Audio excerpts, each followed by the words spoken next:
Abad Hashem, on reprend donc la Torah 12. On fait le sillon aujourd'hui, merci Hashem, de la Torah 12 du côté Moharan. On était dans pleine explication du Maaseh de Rabba Bachana. Et on était arrivé, donc, ce fameux démon qui était en train de sauter d'une bête à l'autre sur les deux ponts de Syr. D'accord. On a dit que le mot Dona, qui était la base, le fleuve, le nom du fleuve, en fait, ça représente c'est un nom qui veut dire la Syr. Donc, il était sur des ponts de Syr, il sautait d'une bête à l'autre. Il avait 2 verres de vin dans les mains et on avait dit qu'il passait le vin d'un verre à l'autre et qu'il n'y avait pas une goutte qui tombait par terre. Et quand elle a vu ça, la reine des démons, elle a tué ce démon-là. Et on est arrivé, nous, à l'explication. L'explication, elle a été que cette dimension de sauter d'un côté de l'autre du pont, de passer une fois à droite, une fois à gauche, c'était que le Tana Kadosh, le Tzadik Elion, lorsqu'il a dévoilé sa Torah chez BLP, d'accord, lorsqu'il a dévoilé la Torah orale, eh ben, on l'a fait tomber à certains moments donnés dans la pureté de ses intentions. On l'a fait comme l'épaisseur d'un cheveu tomber un petit peu dans le côté gauche. Donc ça, c'est quand il saute du côté droit vers le côté gauche sur le pont. Et donc, il tombe donc dans des intentions qui sont moins pures dans son étude, qui va donner la place à ce que lorsque nous, on va étudier la Torah après, ben, qu'on va pouvoir avoir un combat dans notre étude de la Torah, de pouvoir croire que le Tana, ce qu'il dit, c'est Emet, que tout ce qui est marqué dans la Torah, c'est Kodesh Kodashim, que la Torah, elle est pure, que le Tana, il est pur. Donc, c'est notre combat à nous de pouvoir choisir après dans la Torah, de vouloir étudier les Shem Shamaim, ou Chad Veshalom, que ça puisse augmenter, que Dieu nous en préserve notre Gahava, et nous transformer en démons juifs, que Dieu nous en préserve, Shem Ishmor. Et donc, on a vu que le Tana, hein, quand il tombe dans le côté gauche, comme lui, il est tellement attaché à la Gdusha, il est tellement attaché au côté droit qui représente la Gdusha, la pureté des intentions, etc. Tout de suite, immédiatement, il ressaute comme un pont de cire sur lequel il ne peut pas rester, sur le côté droit. D'accord. Et on a dit, c'est quoi le tikkun? Et ainsi de suite, droite, gauche, parce qu'à chaque fois, il est obligé de retomber. Tout ça, pourquoi? On avait dit, pour amener l'abondance dans le monde, pour amener la paresse dans le monde, le shefa dans le monde qui se trouve du côté gauche. Alors, c'était quoi la réparation? La réparation, on avait dit que justement, il avait 2 verres de vin dans les mains. C'est quoi ces 2 verres de vin dans les mains? Là, on ne parle plus du Tana. On parle maintenant, on parle du Tzadik, que le Tzadik, il a 2 manières de pouvoir réparer la Torah du Tana et cette Torah qui est partie en exil. On a dit que c'est les verres de vin. Les verres de vin, ça représentait quoi? Ça représente 2 niveaux, en fait, deux niveaux de la Torah. D'une part, c'est la Torah chez BLP. On avait vu que Yen Malchut, c'est marqué Yen Malchut, comment c'était marqué? Il avait dit le verset, il y avait un verset qui disait Prinat Torah chez BLP, Prinat Yen Malchut Rav. Yen Malchut Rav, c'était un verset qui faisait référence que la royauté qui reprend la Torah chez BLP, eh ben, elle est allusionnée par le vin. Et on avait dit aussi que le vin, ça faisait allusion à la bina, au discernement, parce que le vin, c'est marqué Yahin, c'est marqué la deuxième dimension, c'est Yahin et Samach, Leva Venoch, le vin, il réjouit le cœur des hommes. Or, on sait que la bina, le discernement, eh ben, ça se trouve dans le cœur.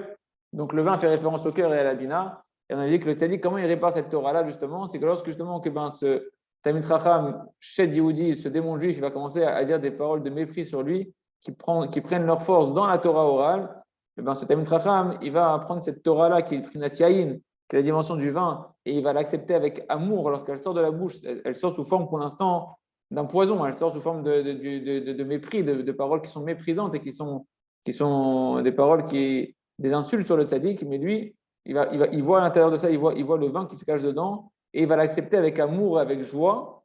D'accord. Et c'est ça, cette dimension de joie et d'amour qu'il a quand il accepte, qui fait. Donc, c'est la dimension du vin qui lui permet de monter dans la bina. Parce qu'on a dit que le vin, il a une dimension de bina, c'est le deuxième verre de vin. D'accord. Et on a dit que qu'est-ce qui se passe? Eh ben, il passait de verre de vin à l'autre et il n'y avait pas une goutte qui tombait par terre. C'est quoi qu'il n'y a pas une goutte qui tombe par terre? On a dit que c'est que le mot de goutte, en fait, le mot de goutte, c'est le même mot que notre faute mort au vert. Notre faute, ça voulait dire que ça dégage une bonne odeur dans Shir Hashem, on avait vu, une bonne odeur de la Torah orale des deux côtés.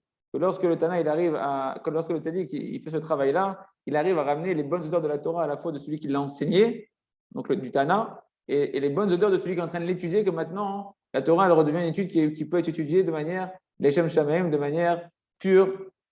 C'est ça le mot notre faute. On avait dit que donc grâce à ça, Morek Mehai Lehai, quand il verse le verre de vin d'un endroit à l'autre, on avait dit que Morek, ça vient du mot, et on est ici, Yarok. Morek, ça veut dire verser, c'est la même racine que le mot Yarok qui veut dire vert. Or, vert, on avait expliqué que c'était la dimension de la Torah qui était encore dans la galoute et qui commençait à sortir de la galoute, la même couleur que Esther, qui représente la Torah orale qui était en galoute, qui était cachée, et bien Morek, le mot Morek, c'est dans le conte, il vient faire allusion à cette réparation qui se passe grâce au vin, grâce à la joie qu'il a, le tzaddik, capable d'accepter avec amour les souffrances qu'il a des mépris qu'on lui fait avec la Torah orale. Et bien à ce moment-là, il fait sortir, il commence à faire sortir la Torah de sa galoute. Donc c'est ça, Morek Mehai, chez Amshir, Kav Yarok Mehai. Donc il permet de sortir ici la fameuse ligne verte. C'est la dimension de ce qu'on avait vu avec Abraham et ses élèves. Donc Vayarek, ça voulait dire justement le début de la réparation de la Torah orale qui rentre dans le côté Chavatset Asharon, la rose qui était de couleur verdâtre. D'accord. Et Chanichav, ça représente les élèves d'Abraham Avinu qui sont l'aspect du chesed, qui montre qu'Abraham, c'est la capacité du tzaddik d'accepter avec chesed, avec amour et avec joie les souffrances qu'on lui fait. C'est ça qui fait sortir la Torah orale. Mais Zechibuk, ça c'est la dimension de Chibuk. Chez Kabel Be'ava et Tardiva Vesmar Vesurim, qu'il accepte avec amour les persécutions qu'on lui fait, qui se réjouit des souffrances. Et grâce à la Torah, la Shrina, qui est la Torah chez Be'alpé, on prit notre Chibuk, elle rentre dans la dimension de l'enlacement, on prit notre Tani Chavatzelet, dans la dimension de je suis la Chavatzelet, Yeruka Kachavatzelet, c'est-à-dire que la Torah devient verdâtre, l'aspect verdâtre spirituel verdâtre, comme la Chavatzelet chez Achibuk Bishlumut, que l'enlacement il se fait parfaitement, c'est-à-dire qu'on commence à réparer l'union que la Torah est censée faire normalement entre les âmes d'Am Israël et Akadosh Baruch Hu, à travers les Tanaïm qui les ont enseignés, etc. Ça commence à se réparer et on est arrêté là hier en disant que le mot Chavatzelet, il vient du mot Chavuya Betzilo. Chavuya Betzilo, c'est-à-dire qu'elle s'abrite à son ombre. Et c'est la dimension un peu justement de l'enlacement. Quand tu enlaces quelqu'un, c'est comme si tu l'abritais sous l'ombre de tes bras, et c'est la dimension de la Chavatzelet, d'accord? Donc c'est vraiment la dimension de l'enlacement, donc du début déjà de la proximité qui est censée être amenée par la Torah entre nous et Akadosh Baruch Hu. C'est ça, hein, on s'est arrêté ici parce qu'on avait fait hier, on avait expliqué comment on pouvait permuter des lettres, on avait amené un beau chidouche de comment on peut permuter les lettres de la Torah d'un mauvais sens à un bon sens. Donc il n'y avait pas une goutte de ce vin qui coulait par terre. Et donc, et ce jour-là, l'eau du fleuve sur lequel il passait, elle montait, elle montait jusqu'au ciel et elle descendait jusqu'aux abîmes. C'est qu'à ce moment-là, la Shrina, qui est la Torah orale, elle se retrouve de nouveau en train de siéger dans une union qui devient un mamage de plus en plus parfaite entre le tzaddik d'en haut et le tzaddik d'en bas. Tzaddik Elion, Zeprinat Elushamaim, le tzaddik d'en haut, donc le Tana qui a enseigné la Torah dans la Gemara, dans la Mishnah, c'est lui qui est représenté par Yahalou Shamaim, celui qui monte tout en haut, c'est le tzaddik d'en haut. C'est ça que les eaux, elles montaient jusqu'en haut. Yerdut et Omot, et elles descendaient jusqu'au fond des abîmes. C'est la prina du tzaddik Tarton, c'est le tzaddik d'en bas, c'est le Talmid Chacham qui étudie la Torah de manière pure et de manière avec des bonnes intentions.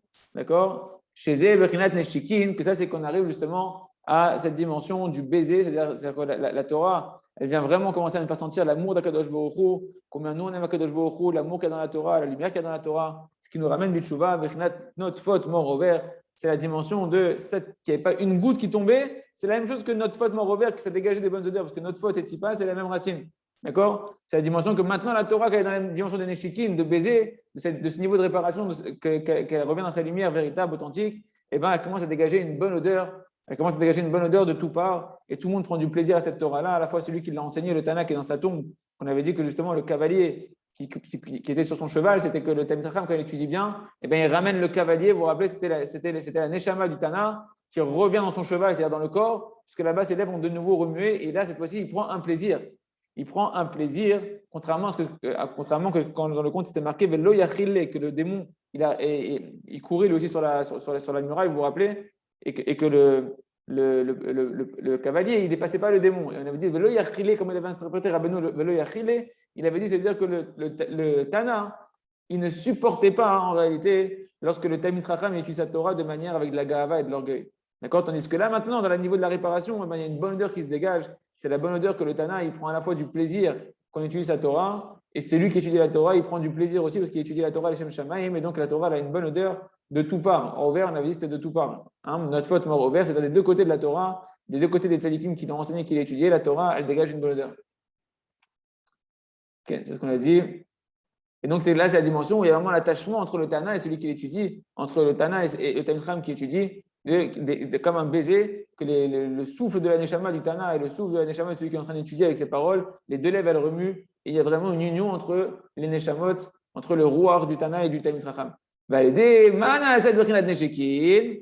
Et donc, grâce à quoi elle se fait cette dimension des baisers? Comment on arrive à la dimension du baiser? Notre faute morover, cette dimension que ça va dégager des bonnes odeurs de toutes parts de la Torah, à l'aider à Chorma. C'était par la dimension de la Chorma. Il fallait que le Talmid Chacham, le Tzadik Ador, lorsqu'il en coûte les hontes, par la joie, il montait dans la Bina. Dans la Bina, ça commençait déjà à faire sortir la Torah de son exil. Et ensuite, il montait dans la Chorma, dans la sagesse de savoir d'où elle vient la Torah, quelles sont les lettres qui ont été déformées de la Torah dans la bouche de ce Talmid Chacham, démon juif, et comment maintenant les remettre en ordre. C'était une Chorma Tsuma qu'il fallait avoir. Donc, c'est grâce à ça qu'il peut tout réparer, de monter vraiment dans la dimension du baiser pour amener à l'union intime avec Kadosh Baruch Hu.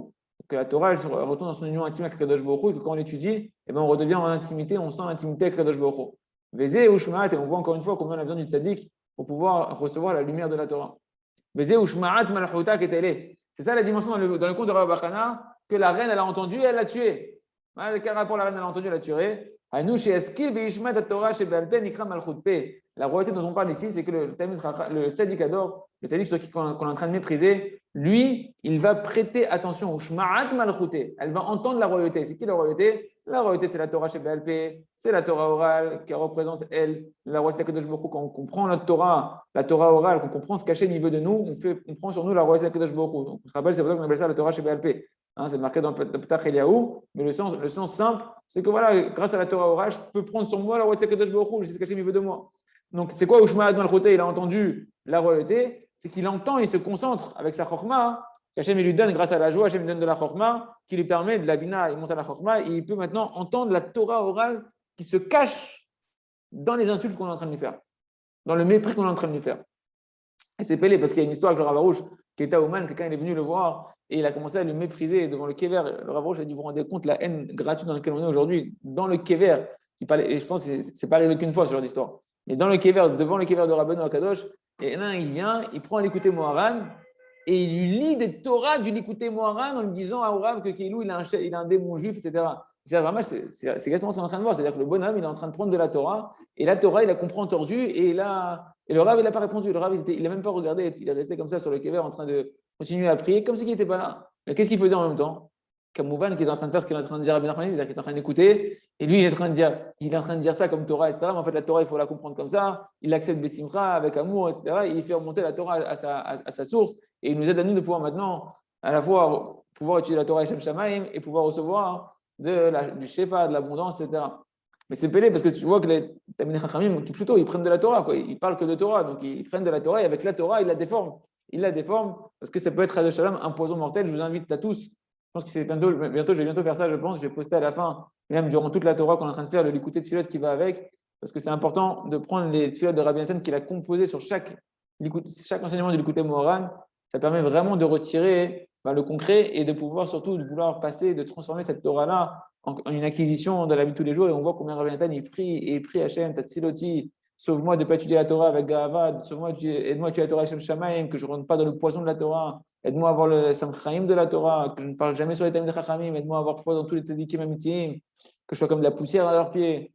C'est des tfilotes qu'il faut faire. Parce que si on ne fait pas des tfilotes là-dessus, bon, on a étudié un beau chidouche encore, et ça ne va pas nous transformer. Et on peut même, avec cet enseignement-là, faire le contraire de cet enseignement. C'est que la tfila sur la Torah qui va nous aider à pouvoir véritablement commencer à vivre ça. Ok, en tout cas. Il a entendu la reine, elle a entendu la royauté et elle l'a tué. C'est quoi? Donc c'est que le tzaddik qui va maintenant entendre, il va bechorma entendre la Torah qui sort de la bouche de ce démon juif. Uktalé, et il l'a tué. C'est quoi il l'a tué? Anush yaskil v'yishmat Torah shebe'alpe anikra malchute v'yaskil mitzerufa v'yotzi mitalmid chacham mishet Yehudi yishma v'yaskil b'sha'ah shomea acharuvim v'gidufim ayotzi mipeh talmid chacham mishet Yehudi yishma Torah shebe'alpe v'yedezek talé. Par le fait qu'il entend maintenant la Torah orale qui sort de la bouche de ce Talmid Chacham sous forme d'insulte, et que lui maintenant il arrive à savoir quelles sont les permutations, comment il a tordu les lettres de ce qu'il a étudié de la Torah pour en arriver à des mauvais raisonnements et à une hérésie pareille de pouvoir parler sur un tzaddik, sur le tzaddik de la génération. Et quand il entend ça et qu'il se concentre sur ça, c'est ça, écoutez, la royauté l'a entendu, et à ce moment-là, qu'est-ce qu'il fait? Il va remettre cette Torah-là dans le bon ordre, il va la remettre dans la bonne interprétation, en redonner le véritable sens qu'il fallait donner à cette Torah-là, et comme ça, il a tué le démon juif. C'est-à-dire quoi? Le fait qu'il va accepter maintenant les hontes avec amour et qu'il en fait des bonnes permutations des lettres de la Torah qui sortent tordues de la bouche de ce démon juif, il le tue. Il y a quoi qui va le tuer? C'est qu'il lui retire sa vitalité. Il lui retire toute sa force de pouvoir parler, il retire toute l'emprise du mal, donc le poison qui était rentré à l'intérieur de lui, le poison que la Torah, eh ben, elle a été détournée sous une forme de poison que Dieu nous en préserve, donc elle est en captivité, la Torah, d'accord? Eh ben, il va tuer toutes les forces du mal qui sont en train de téter cette Torah-là. Ça,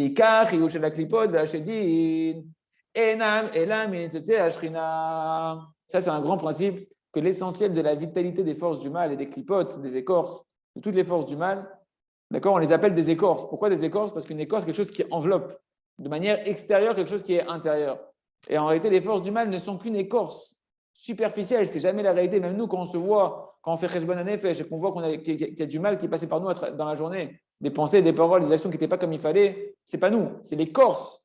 C'est une écorce qui nous enveloppe, qu'on appelle le Yetzer Hara, mais qui n'est pas notre intériorité. Notre intériorité, c'est la Neshama. La Neshama, elle est Théora, elle reste toujours Théora. Il suffit juste d'enlever l'écorce, d'enlever les plûchures, de faire Teshuvah et de dévoiler la Chayut intérieure qui est notre Neshama. Et ça, elle est éternelle. Et ben, c'est pareil pour d'autres choses. Les forces du mal, elles prennent vie en venant téter, en venant comme une sangsue qui vient maintenant se mettre autour de quelque chose de quoi elle peut se nourrir, et elle va téter pour avoir de la vitalité de là-bas. Et si tu lui enlèves sa vitalité, elle meurt. D'accord? L'écorce n'a de vitalité que lorsqu'elle est attachée à la source de la vie qui est le fruit qui est en dessous. Et bien pareil, le Talmud Chacham, jusqu'à présent, il avait de quoi, les forces du mal, elles avaient à travers ce Talmud Chacham de quoi pouvoir s'attaquer au tzaddik par le fait que maintenant la Torah elle avait été étudiée de manière mal intentionnée avec une recherche des honneurs. Ben maintenant, on va retirer le tzaddik par le fait qu'il va accepter tout avec amour. C'est-à-dire que lui, il va aller à l'opposé de la recherche des honneurs. Il va aller à l'extrême opposé de cette étude tordue que le Tzara essaie de nous faire rentrer, qui est d'étudier pour les honneurs. Lui, il va à l'opposé des honneurs. Il accepte la honte qui est complètement injustifiée.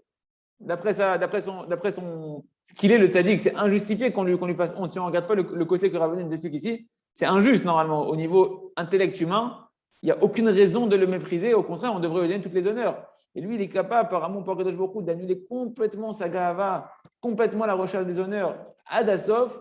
Comme ça, il est en train de tuer cette intention mauvaise qu'il y avait dans la Torah du rov des Talmidei Chachamim, et donc de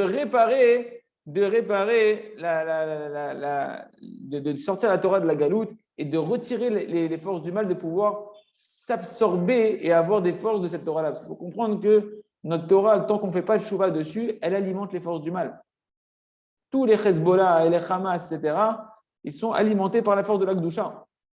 Tant que nous, on ne fait pas de chouva, eh ben, toute la Gdusha, elle part chez eux, que Dieu nous en préserve. Et quand elle va chez eux, eh ben, ça leur donne de la force. Mais dès que nous, on fait de chouva, dès qu'on arrive à retirer de là où ils puissent leur force, c'est fini. Ils n'ont plus de force, ils ne peuvent plus rien faire. C'est pour ça que c'est très important d'avoir tous les jours son lundi de des doutes.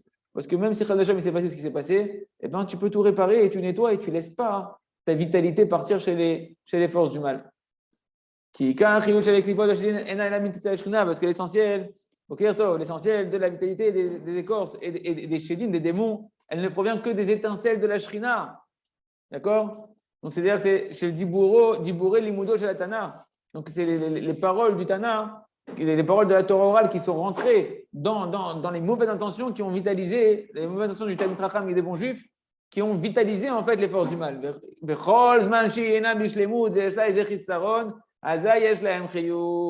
Et tant que cette Torah du Tana, elle n'est pas parfaite parce qu'elle est passée par le côté gauche pour pouvoir amener de l'abondance et de la richesse dans le monde, elle a dû passer à un moment donné comme si c'était d'un pont à l'autre. Elle a dû passer par un côté gauche. Donc cette Torah, elle est devenue comme l'épaisseur d'un cheveu, imparfaite à un certain endroit. Tant qu'elle a ce côté imparfait, elle peut donner la place à ce que quand on va l'étudier l'eau leshem shamaim, pas d'une manière pure, et ça donne des forces aux forces du mal. Le tzaddik, parce qu'il est en train de faire, il répand la Torah de la ramener bishlemuta. Il nettoie toute l'emprise du mal qu'il y a sur elle. Il est en train de nettoyer et de rendre la Torah qui avait été donnée de manière en passant un petit peu par la gauche, de manière très subtile, il va la ramener complètement du côté droit. Il va l'amener complètement du côté droit, c'est-à-dire que quand on va étudier la Torah, on va pouvoir étudier les Shem Shamaim, et la Torah elle va être complètement retournée dans sa nature originelle. Et donc, il n'y a plus de place aux forces du mal de pouvoir venir s'abreuver de cette Torah-là pour pouvoir faire ce qu'elles font, Chas v'Shalom. Donc, tant qu'il y a un manque dans la Torah, eh ben, ça donne de la vitalité aux forces du mal. Mais lorsque le tzaddik maintenant il va prendre la Torah et il la monte au niveau de la Chorma, chez Sham Ikar Binyana, que c'est la base essentielle de la construction de la Torah, donc chez Nivret Bishlemut, lorsqu'elle va être lorsqu'elle va être reconstruite de manière parfaite la Torah, donc elle va être, le tzaddik qui va maintenant reconstruire la Torah du Tana et il va la ramener à Mamash à sa perfection. Il faut comprendre que le tzaddik il arrive à ça parce que toute sa vie il étudie les Shem Shamaim.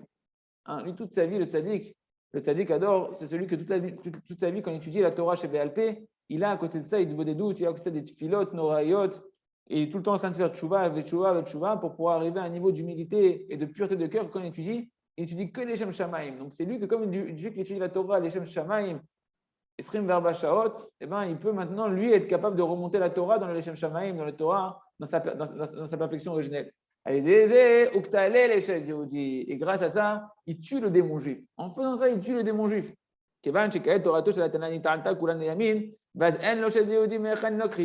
Parce que maintenant, la Torah du Tana, elle est retournée par le travail du tzaddik qui a accepté les hontes avec amour, complètement dans le côté droit de la Gdusha, où là-bas, les forces du mal, elles n'ont pas d'emprise. C'est la même dimension quand on dit que Rabbeinu a dit je suis un fleuve qui purifie de toutes les tâches. Il y a une dimension, lorsqu'on est mamage dans la Gdusha Be'atzma, quand on retourne à la Gdusha Be'atzma, les forces du mal, elles n'ont plus d'emprise.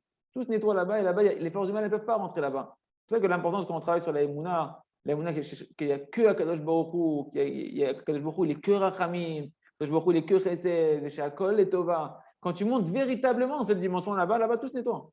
Là-bas, les forces du mal, elles n'ont pas d'emprise. C'est pour ça que la fameuse Ségoula de Rabbi Chaim Vologine, l'élève du God de Vilna, dans Nefesh HaChaim, qui dit qu'une Ségoula noraïde pour annuler toutes les rigueurs qu'il y a sur toi, etc. C'est quoi les rigueurs? C'est l'emprise des forces du mal. Il te dit que tu penses de ta tête qu'il n'y a aucune autre force qui est dans ce monde-là, Enod Milvado, hormis Akadosh Baruch Hu. Si tu arrives à remonter dans le côté droit, c'est-à-dire dans la Gdusha Be'atzma, chez Shrak Akadosh Baruch Hu, là-bas tout se purifie. Ça, celui qui sait faire ça, c'est le tzaddik de la génération. Donc, et du fait que maintenant il perd sa vitalité, ce Tamid Racham là, parce qu'il n'a plus sur quoi s'agripper, il n'a plus sur quoi s'attraper, et ben, il perd sa vitalité et il n'a plus la force de pouvoir continuer à parler sur le tzaddik des mauvaises paroles. Comme c'est marqué, Te alamna sifte shaker adovrot ala tzaddik atag begava vavuz. Elles vont se taire les lèvres du mensonge qui parle sur le tzaddik avec mépris et orgueil en le méprisant. Et ça, au passage, une petite parenthèse, il y a 2 ans, quand le Rav Baruch a perdu la parole, chez Rabbi Mori était à Ouman à Rosh Hashanah, juste après la tournée qu'on avait fait en France, on est arrivé à Rosh Hashanah et le Rav, quelques jours avant Rosh Hashanah, il a perdu la parole, les gars, il ne pouvait plus parler. À Rosh Hashanah, c'était quasiment impossible de le comprendre, il disait un mot sur truc, et même il s'est réveillé un matin, il ne pouvait plus parler Birchal. La seule chose qu'il avait à dire, c'était Toda. Il disait, je dis que merci. Et à Rosh Hashanah, il nous a dit qu'on m'a dévoilé dans le ciel. Il y a un tzaddik qui est venu me voir en rêve et il m'a dit pourquoi tu as eu ça?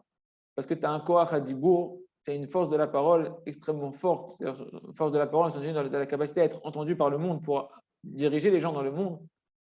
Et tu dois diriger les gens dans le monde d'arrêter de parler sur le tzaddik begava vavuz. Il a cité ce verset-là. Le tzaddik est venu le voir en rêve. Et il a dit ce verset-là, elles vont devenir muettes les langues du mensonge. Et on t'a rendu muet pour que toi tu apprennes le monde à devenir muet. Et le Rav, tout de suite, il a commencé à instituer dans la yeshiva et partout de dire étudier de halachot de la Shonara tous les jours. C'est ce qu'on fait sur le groupe aussi, qu'on envoie tous les jours d'une halakha de la Shonara. Et tout ce que le Rav est en train de faire aujourd'hui, de nous enseigner, de faire une demi-heure pour l'Am Israël, pour que l'Am Israël revienne bitchouva. Sur quel tchouva il parle le Rav essentiellement? Qu'il y ait de l'amour gratuit dans l'Am Israël, qu'on arrête la haine gratuite, d'arrêter de parler les uns sur les autres, d'arrêter de parler sur un frère juif, même sur un goy, mais la plupart du temps sur un Yehudi, et la plupart du temps sur un Tamid Chacham, et la plupart du temps sur un tzaddik. Et Zekib Shuto, c'est ce que le tzaddik est venu lui dire à Rav Arush, elles vont se rendre muettes les langues du mensonge. Mais comment on arrive à ça? Par le fait que le tzaddik, lui, fait ce travail-là d'accepter les hontes avec amour, il rend muette. Et on comprend comment le Chafetz Chaim, comment il était clairvoyant, le Chafetz Chaim. Quand le Chafetz Chaim il a écrit son Sefer du Lashon Hara, comme Achana la Géoula, parce que le Chafetz Chaim il avait bien compris que ce qui est marqué de manière claire, mais que les Tamid Chachamim ne comprennent pas suffisamment, et que nous on ne comprend pas suffisamment, que toute la racine de la galoute, c'est à cause de la haine gratuite. Ça provient d'un manque de Emouna, mais c'est à cause de la haine gratuite. Et l'expression la plus basique de la haine gratuite, la plus grossière de la haine gratuite, c'est le Lashon Hara. Il n'y a pas plus gratuit qu'un Lashon Hara. tu ne tires aucun plaisir dans la Lachon Hara, tu n'as aucun intérêt à dire un Lachon Hara. Tu ne retires rien, c'est même pas un plaisir que quand quelqu'un il mange, il dit encore ok, je comprends, il a une tava de manger, il y a un goût dans la nourriture. Il y a un goût dans la Lachon Hara, mon ami? Il n'y a pas un goût dans la Lachon Hara. Et la c'est sinat rinam, sinat rinam. Quand on a fait chouva, chaque jour, on est tombé un peu dans la marloquette, pauvre Cham, c'est chouva. Mais étudier la Shonara, étudier. Quand on reçoit sur une halakha de la Shonara, on va dire ouais, c'est bon la Shonara. Non, non, non. La Shonara, c'est pas bon. C'est la halakha essentielle qu'il faut étudier avant même d'étudier comment se laver les mains le matin, c'est pas dire la Shonara. Parce que toute la Torah, elle doit t'amener à Vatrinam. Et maintenant, on peut comprendre bien les mots dans le conte de Rabba Bachana quand on a dit qu'il n'y a pas une goutte de vin qui tombait par terre. Quelle est Achibur Anachon Shesh Ben Tzadik Elion Tzadik Tarton Azai Belon Atfal Am Ramaz Al Lamdan Shenimtza Bechom Riout. Il dit quand on te dit qu'il n'y a pas une goutte qui tombait par terre, parce qu'on peut bien comprendre maintenant qu'il y a une bonne union, il y a une véritable union. Parce qu'on a dit que la goutte, ça représente les bonnes odeurs qui sortent des deux côtés de la Torah lorsqu'il y a une vraie union entre le Tana et celui qui l'étudie en bas, qu'il y a une vraie union, une vraie harmonie. Et bien à ce moment-là, il y a une vraie union. Et qu'est-ce qui se passe? C'est marqué, la goutte, elle ne tombait pas par terre. Parce que qu'est-ce qui représente la terre? La terre elle représente en réalité le lamdan, celui qui étudie la Torah, qui se trouve dans la matérialité, dans le côté terrestre, d'accord, le côté grossier de la terre. Et que lui, ou qui bel chayut mimachnata venata kaviachol miktorat tanismol. Et lui, justement, d'où il avait trouvé sa force, c'est parce qu'il avait fait tendre la Torah de ce Tana du côté gauche. Ça, la goutte qui tombe par terre, c'est comme ça qu'il avait fait tendre par terre la Torah du Tana. Il avait rabaissé la Torah du Tana dans un côté matériel, le côté gauche, d'accord. Maintenant, le Lamdan n'a plus du tout la capacité de pouvoir s'attraper sur la Torah, qui étudie la Torah orale pour pouvoir parler mal et la diriger d'une mauvaise intention à la Torah. C'est ça qu'il n'y a pas une goutte qui tombait par terre. La goutte, elle ne peut plus tomber par terre. Tu ne peux plus prendre la Torah du Tana et la rabaisser et après t'en servir pour parler sur un tzaddik. Qui a tzaddik shecha et bizmanenu, aïla et Torah tatana et shorcha, parce que le tzaddik vivant, et le Rav n'arrête pas d'insister, le tzaddik vivant dans la génération, il prend cette Torah-là du Tana et il la ramène par son travail, et c'était les hontes qu'on lui fait avec amour, il la ramène à sa racine. ויש להעיר שבפשט הגמרא כל מוסף על אותו שד הנקרא אורמיס שהוא היה קופץ על הבהמות, אבל רבנו פירש זאת בדרך דרש שכל זה הסבר למה אותו שד רודף את הצדיק. Donc il nous dit en réalité, bien que le pshat de la Gemara, tout est basé sur le fait que normalement il y a ce démon juif là, d'accord, qui sautait à droite et à gauche, mais Rabbeinu lui, il a expliqué ça d'une manière d'après un drage, c'est pas une allusion, c'est une manière allégorique, d'accord. Il a détourné le sens simple, il est passé à un autre niveau de la Torah. Il y a 4 niveaux dans la Torah, Pshat, Remez, Drash, Sod, donc il est dans le sens allégorique de la Torah pour pouvoir expliquer pourquoi en réalité ce shed-là, ce démon juif, il est en train de être rodef le tzaddik, en train de persécuter le tzaddik. Parce que dans le Pshat, si on suit bien le Pshat, oh ben non, c'est bizarre, il passe d'un côté, on parle du démon, puis en fait après il parle du tzaddik, après il parle du Talmid Chacham. Donc on a du mal un peu à suivre le Pshat de l'histoire. Mais c'est parce que Rabbeinu il a voulu s'en servir pour nous montrer, avec le niveau du Drash, nous faire passer le message de comment ça fonctionne, tout ça exactement. Mais Zéperouche, et maintenant on revient, hein, si vous vous rappelez au début de l'écouter de Moharan, il y avait le verset de Ashrei Jevetecha, du Teilim, qui avait été ramené, Teilim 145, Teila David, Aromecha Elokai Amelech, Vavacha Shemcha Olam Vaed. Et là, Rabbeinu va nous réexpliquer maintenant le verset de Teilim, avec tout ce qu'on a expliqué et avec tout ce qu'on a vu aussi à travers l'enseignement de Rav Bachana. Mais Zéperouche, c'est ça le sens de l'explication. Teila et David, louange de David. C'est quoi la louange de David? Teila leshon yirbouv. En réalité, le mot Teila qui veut dire une louange, il a aussi une connotation d'embrouillement et de mélange. Un bilboul. Comme c'est marqué dans Iyov, Moshkatouv, Beyov, Eric Dalet, Uvmal Achav, Yassim Ta'ahola. Entre ces anges, le Kadosh Baruch Hu, il a placé un mélange. D'accord? Et le mot Ta'ahola, c'est le même mot c'est les mêmes lettres que Tehila, que la louange. Donc Tehila de David, ici, Tehila, ici, il ne faut plus le voir comme une louange, il faut le voir maintenant comme un mélange. C'est quoi David alors? C'est comme ça. David, Zebechinat Torah Shebe'alpeh. David, il représente la Torah orale. Parce qu'on dit que la Torah orale, elle est représentée, c'est elle qui te permet de faire quoi? De prendre sur toi la royauté d'Akadosh Baruch Hu. Tout le but de David Amelech, qui est le roi d'Israël, qui est le Mashiach, c'est de nous faire prendre sur nous la royauté d'Akadosh Baruch Hu. Et cette royauté d'Akadosh Baruch Hu, on ne peut y arriver que par la Torah Shebe'alpeh. Donc David représente la Torah Shebe'alpeh. Donc c'est quoi Tehila et David quand tu les mets les deux ensemble? Le mélange de la Torah Shebe'alpeh, c'est quand la Torah Shebe'alpeh, c'est encore un grand balagan dans ta tête et dans ton cœur. C'est-à-dire que tu ne l'étudies pas encore avec pureté. Et lorsque tu vas étudier avec Gava, tous les moments où tu étudies la Torah avec recherche des honneurs, et bien à ce moment-là, la Torah, elle va tomber, elle va se mélanger, et les lettres de la Torah sainte, elles vont se permuter, que Dieu nous en préserve, elles vont se mélanger d'une mauvaise manière qui va être un poison mortel, jusqu'à ce que tu vas pouvoir être quelqu'un qui dit Chaz Shalom des paroles sur les tzadikim, que Dieu nous en préserve. Et le tikkun lazé, comment tu répares ça? C'est la suite du verset Aromimcha Elohai Ameler. Aromimcha, c'est je t'élèverai. Tromemouchela, entendu, c'est quoi? Comment on va réélever cette Torah-là qui est partie dans un mauvais côté? Ça, c'est Aromimcha. C'est Aliédé Elokai Ameler. C'est quoi? Aliédé Elokai. Elokai, mon Dieu, c'est Bechinat Chesed. C'est une référence au Chesed, quand c'est marqué dans Tehillim Nunbet. Chesed El Kolayom. Que ton Dieu Hachem, il est bonté toute la journée. Donc, mon Dieu, c'est celui qui est de la bonté toute la journée. Par le fait qu'on va travailler le Chesed, c'est le travail du tzaddik, qui va accepter avec joie, avec amour les hontes qu'on lui fait sur lui. Et bien, comme ça, il va pouvoir commencer à redonner, faire remonter la Torah qui était partie dans un niveau très bas. Prinat Techilat, Arad Ashkenaz, Prinat Tribouk. C'est le début de l'élévation de la Torah, l'enlacement que le tzaddik va faire lorsqu'il accepte ces hontes qu'on lui fait. Lui, il voit la Torah orale qui était en souffrance. Il voit la Shrina qui était en souffrance, en captivité dans cette étude qui a été par la recherche des honneurs. Et lui, il vient l'enlacer, il accepte les hontes avec amour et il puise sa joie dans le fait qu'il va enlacer cette Torah-là pour la réparer. Prinat Tribouk, c'est quoi donc on a compris Aromcha Elokai. Donc je vais t'élever la Torah, on va essayer qu'il va élever la Torah Aromcha Elokai par la dimension du chesed qu'il va faire lorsqu'il va accepter les hontes qu'on lui envoie avec amour. C'est quoi Hameler? Les Bechinat Bina Liba. C'est par la dimension, donc le roi ici, la dimension de Ameler, ça va faire allusion en fait par le fait que quand il va accepter avec amour, il va monter dans la sphère de la Bina, dans la sphère du cœur, son cœur il va être en joie malgré les hontes qu'on lui fait. On va comprendre c'est quoi le lien entre le roi et le cœur, mais c'est bien comprendre que c'est par le fait qu'il reste des simchas dans son cœur, qui rentre dans la dimension du discernement, de pouvoir commencer à avoir l'intelligence de pouvoir faire tout ce travail qu'il doit faire et de donner une dimension beaucoup plus profonde qui se cache derrière les insultes que lui fait ce Talmid Chacham. Alors pourquoi maintenant le lien entre le roi et le cœur? Bien talef, j'ai dit que mitbonen badibourim araim shel alamdan acholek alay lerod minayin yana ketadibura ve'alev merumaz betevat meler. En réalité, le cœur, il fait allusion, il est allusionné dans le mot du roi. Pourquoi? Mishum she'alev. Parce que le cœur, d'accord, il a pour mission metafket banefesh danu begouf adam ou shkadu nefesh kiteheta. Le cœur d'un homme, c'est lui qui va diriger en réalité tout le nefesh de tout le corps d'un homme, d'accord? Comme un roi quand il va en guerre. C'est qui le roi des membres? C'est le cœur. Le cœur, tout passe par le cœur. Et le nefesh, il est dans le sang. Le sang, il va dans le qui dame ou nefesh. C'est marqué car le sang, c'est le nefesh. Le sang, il va dans tout le corps, mais pas grâce à qui il va dans tout le corps? Grâce au cœur. C'est le cœur qui va envoyer les pulsations de pouvoir faire que le sang il va pouvoir circuler partout. Donc en réalité, le cœur, il est comme le roi. D'accord, il va être comme le roi de tous les membres et en particulier du nefesh pour pouvoir.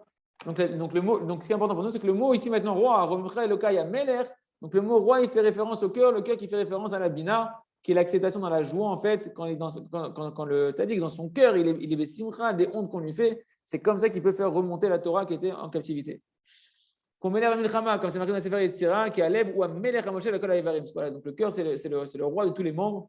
La Torah, le Bina, lève, Melech, Azaï, Va'avarecha, Shimcha. Et la suite du verset, c'est que maintenant qu'il a fait tout ce travail-là, le tzaddik, et bien véritablement, pour comprendre la suite du verset, Aromecha Elokai Melech, Va'avarecha, Shimcha, L'Olam Va'ed, Hachem, je pourrais louer ton nom à tout jamais. Haïnu Achakar, Ma'alet, Torah, Shebal Peh, Brinat Chochma. C'est qu'à ce moment-là, le tzaddik, le fait qu'il a fait monter la Torah déjà d'un premier niveau, il peut continuer à la faire monter la Torah dans la dimension de la Chokhmah jusqu'au niveau des baisers. Et ça, c'est allusionné dans les mots Va'avarecha Shimcha. Pourquoi? Parce que le mot Baruch, Va'avarecha, ça vient du mot Baruch, je te bénirai, et bien ça fait allusion à la sphira de la Chokhmah, de la sagesse, qui est la Chokhmah Nikra Baruch. La Chokhmah, on l'appelle bénédiction. Hachem Ribouille Debir Ka'an. Parce qu'au nom du fait qu'il y a une multiplication des brachot, parce que dans la sphère de la Chokhmah, en réalité là-bas, sortent toutes les abondances de la Chokhmah. Comme Rabbeinu l'a dit, Ani Nachal Novea, Mekor Chokhmah, je suis un fleuve jaillissant, source de sagesse, parce qu'en réalité, la sagesse, c'est elle qui comprend à l'intérieur d'elle toutes les bénédictions. La véritable sagesse, c'est l'humilité, la Emunah, Akadosh Baruch Hu, et en elle, elle comprend toutes les brachot, d'accord, une personne qui a de la chorma, eh ben, elle a toutes les brachot qui viennent automatiquement, la vraie chorma, toutes les brachot qui viennent avec elle. Donc le mot baruch fait référence en réalité, c'est la dimension où le tzaddik maintenant il va faire monter la Torah dans la chorma et de pouvoir comprendre véritablement d'où est venue cette Torah-là, comment la réparer, comment la remettre dans sa bonne origine, remettre les lettres dans le bon ordre. La tahola, les David, tahola, les David, donc l'embrouillement qu'il y avait dans les permutations des lettres de la Torah, comment, grâce à la chorma, les ramener véritablement dans une Torah qui va t'amener à louer à Kadosh Baruch Hu, qui va t'amener à louer ces tzadikim, tu vas louer Hachem, tu vas louer les tzadikim, tu vas louer chaque juif d'Israël Israël, tu vas te louer toi-même, tu vas être heureux toi-même, la prière de Azamra, tu vas te louer toi-même, tu vas être une louange, tu vas être comme David Ameler, une louange à Kadosh Baruch Hu, c'est pour ça qu'il nous a créés. Parce que la chorma, c'est la source de la bracha, qui a réalisé sauf kolsov naseh brinat nishikim et zivug. Parce qu'au final, on voit bien qu'ici, c'est grâce à la chorma que le tzaddik il arrive à amener la Torah dans la dimension du baiser avec Hachem et la dimension de l'union intime avec Kadosh Baruch Hu. Et à ce moment-là, les paroles du Tana qui avaient été enseignées au préalable avec des petits passages d'imperfection pour ramener la parnassa et le shepa dans le Ham Israël, eh ben, elles reviennent, elles sont réparées, elles ont leur source. Et de nouveau, la bracha et le shefa, il peut descendre, la gdusha, il peut descendre, sans être attrapé par le côté gauche de Esav. Et le Ham Israël, il peut avoir toutes les brachot. Hazak, Vanit Razek, Shiniske les Kolze. Je vous invite à faire l'écouté de Philote 12 dans l'écouté de Philote, qui reprend toute cette Torah-là de manière en prière. Et Ratson Shiniske les Kolze, Hazak, Vanit Razek. Si vous avez des questions, Bessimcha Rabba.